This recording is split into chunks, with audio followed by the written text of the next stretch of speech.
Since the dawn of time, humans have told stories, passed down from generation to generation, allowing their morals, characters, and settings to live on forever, even appearing alive and well in today's age. I can't tell if that's a good thing or not. Nowadays, there are all sorts of films that a story can take. Whether it be a basic book, a blockbuster film, or a jam-packed video game filled with hundreds of hours of gameplay plastered with expertly crafted details and little things for you to find that add to the world. Or this. In Cinemagic, be trapped by the tentacles of man-devouring plants. In Cinemagic. The medium in which a story is told can drastically change the effect it has on the target audience. For example, watching a movie, you get to watch these characters interact with one another. Through their adventure, after conquering the main roadblock, you feel as if you've grown alongside the characters, taking in the lessons they learn from an outside perspective. In video games, you are the main character. You directly experience each event that the playable character does. Every action the character makes, it's because you made the decision first. Depending on the genre, sometimes the game allows you to take the character and completely mold them however you'd like, sometimes altering the very essence of that character. Whether they're nice or not nice, cool or not cool, it's all up to you. So, by the end of some games, the characters truly feel like a mosaic of all the choices you've made up to that point, allowing those hard-hitting moments to really resonate with you so much more than if they were just words written on paper. And when the character succeeds, you genuinely feel a sense of triumph. But those are just the good games. I don't know what I'm supposed to feel playing as Bert.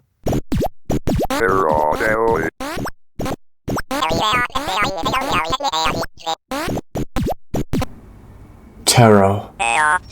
But that's just it. Even in a media form like video games where you have direct control into what the character does, at the end of the day, almost all video games are still scripted experiences. You really think it matters whether or not you decide to destroy this box while you're running through a level? No! The developers didn't care. Sure, they accounted for it, but for the most part, video games, even if they have completely different things in the middle, each quote-unquote level in a game has a start and end point. Start of the mission, story cutscene plays. Do whatever it is the game wants you to, boom, end of level cutscene. You really think that destroying every single thing on my way from point A to point B would at least get an eyebrow raise from Junbei, but trust me, it doesn't. I tried. So then, at the end of the day, even in the most interactive form of media, video games, despite being able to commit any crime you'd like, perjury, the actual story is still very much on rails, no matter what you really do in between cutscenes. If that's true for video games, it's twice as true for movies, books, and other forms of media. No. So, the most important thing in the creation of a story to make it as impactful and entertaining as possible is, of course, the budget. Microtransactions, nudity, biting, writing.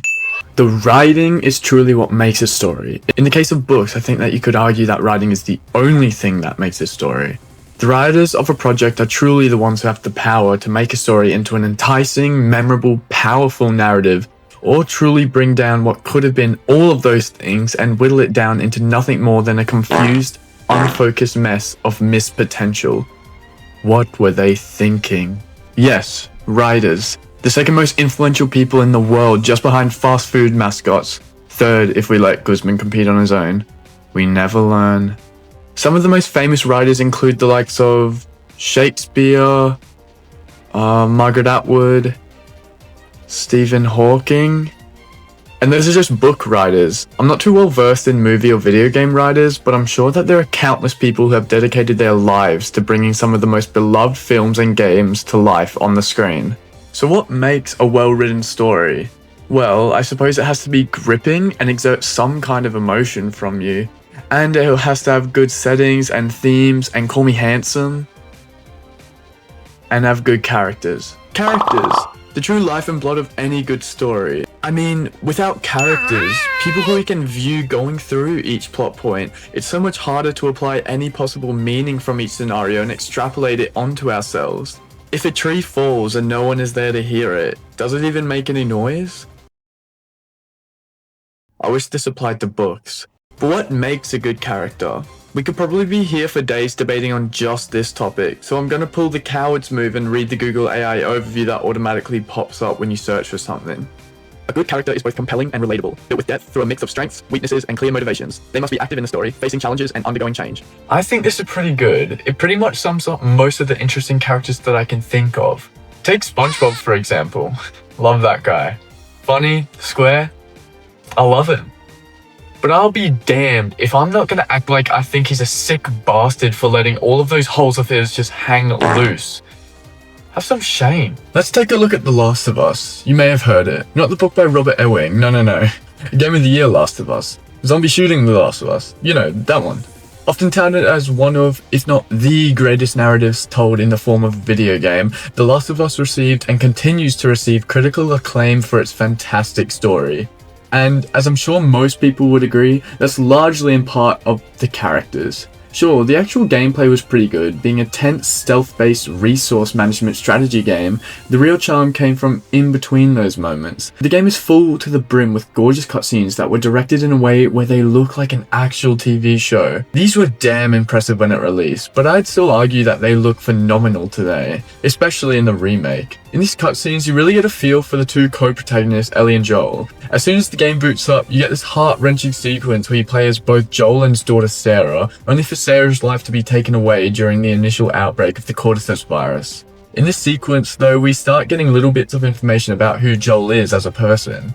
We can see that he's constantly out very late, but not because he's neglectful or partying, but because he's working extremely hard to try and support himself and his daughter on a single salary.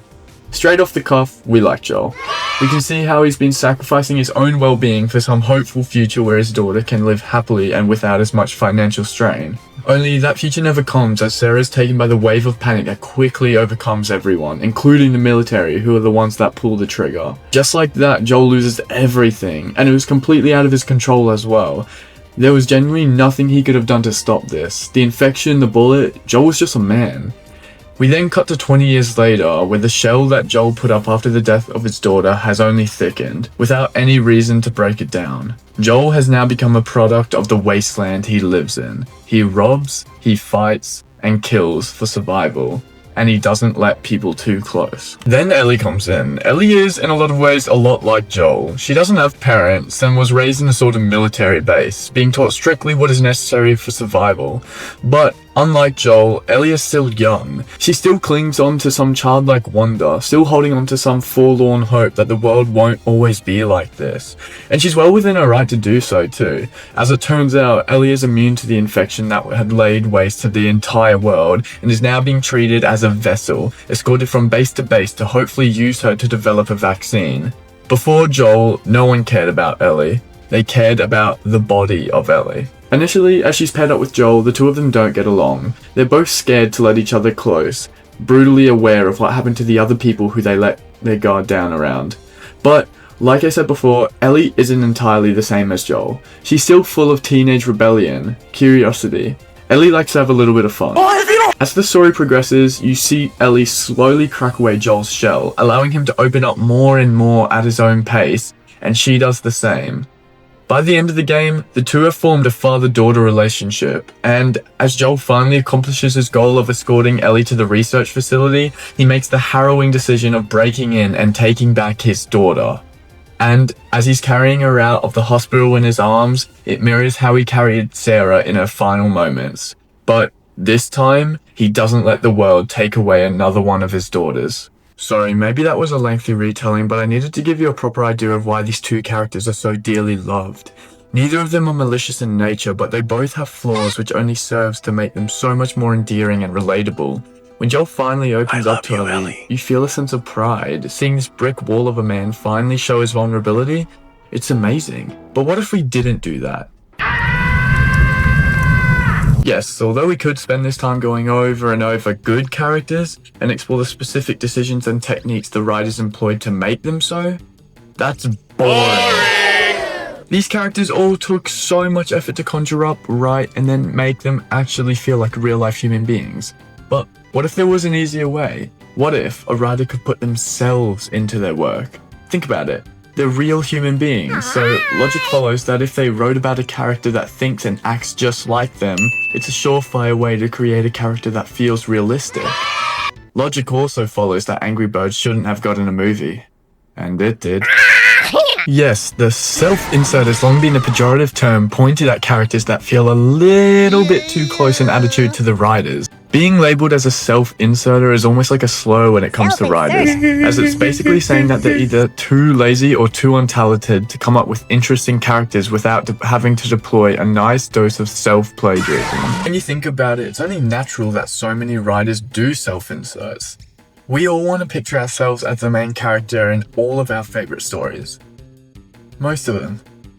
Some of them. So, for a lot of writers, having a self-insert character allows them to finally live out their fantasies and see them come to life.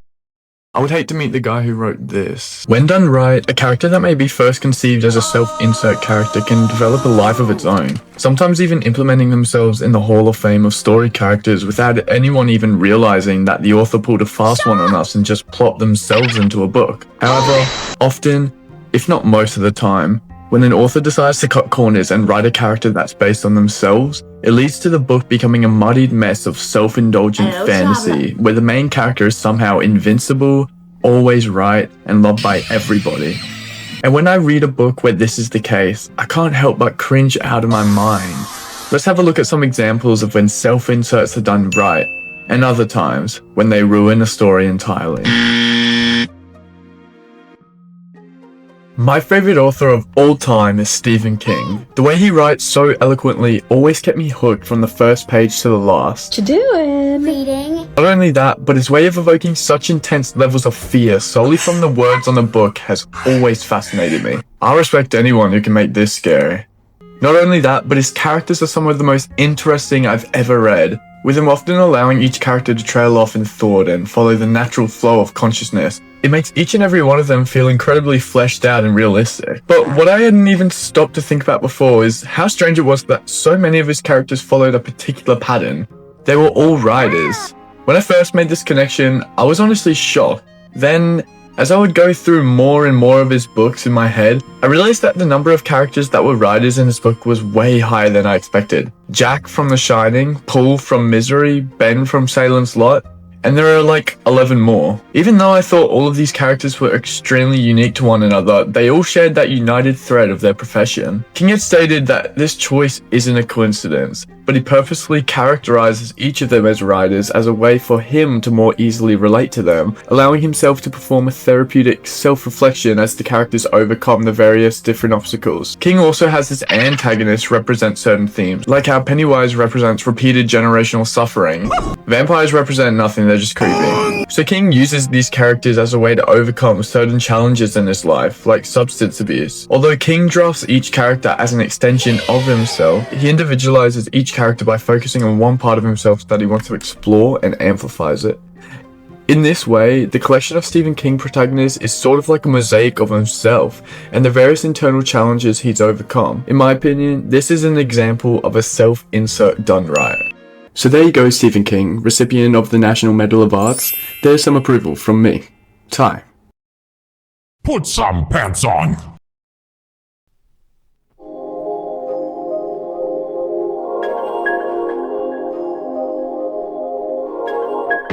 Well, I've been doing a lot of anti-complaining and now I'm itching to do something else.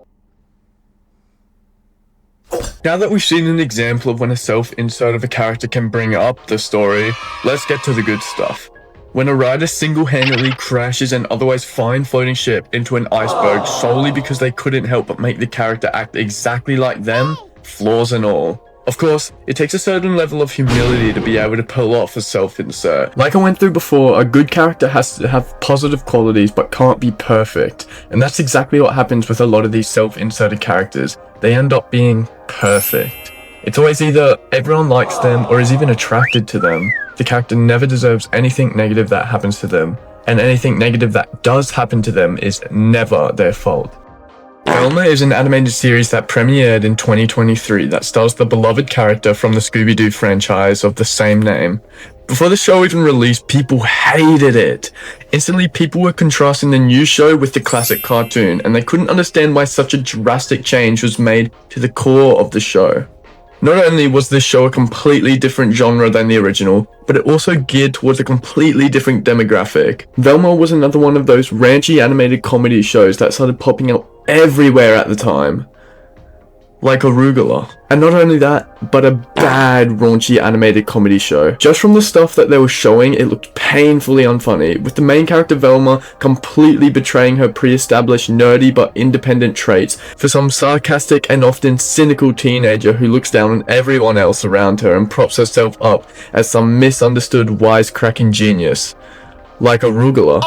People wanted answers bad. They needed to understand why one of the most treasured fictional characters had been character assassinated in this way. But before long, I started to drift towards the executive producer and voice actress of Velma, Mindy Kaling. Kaling had been a successful actor and comedian before the Velma series, but I doubt she had ever been thrust into this much controversy prior to this. The public began to notice several similarities between the character and producer, specifically the choice to change Velma's ethnicity to better fit Mindy's, being South Asian.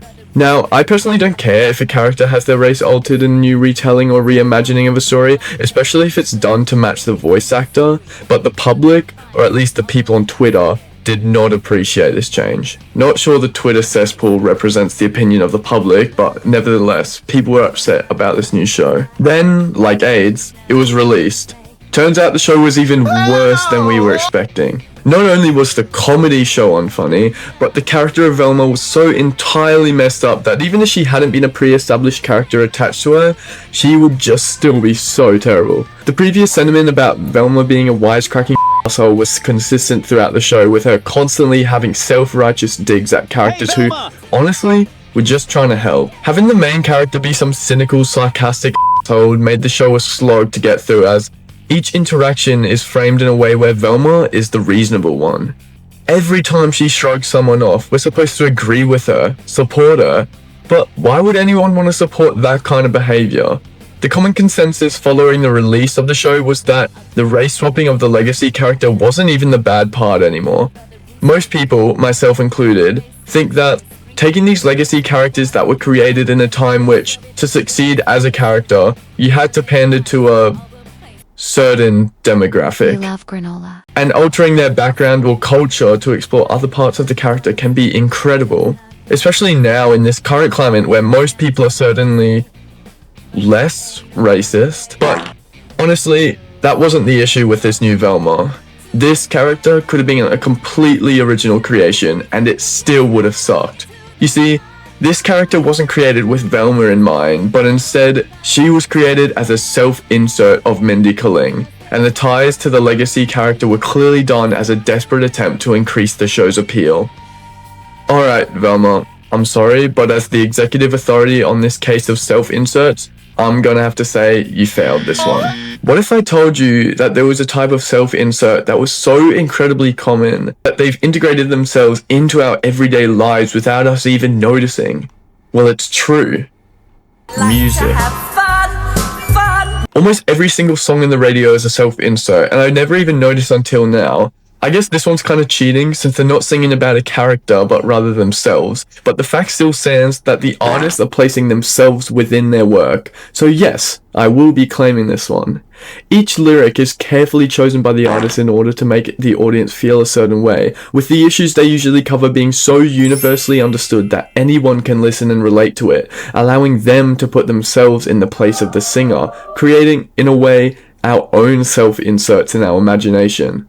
Don't lie, we've all closed our eyes during a song and imagined ourselves flawlessly singing it in front of everyone during school assembly. Of course, music doesn't have to have lyrics, but the intended emotion is certainly less clear with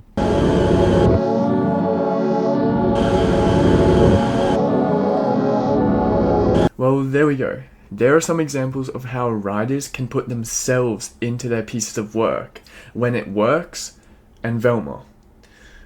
This is causing me too much stress. I think from now on, I'll only play games where the writer could not possibly put themselves in.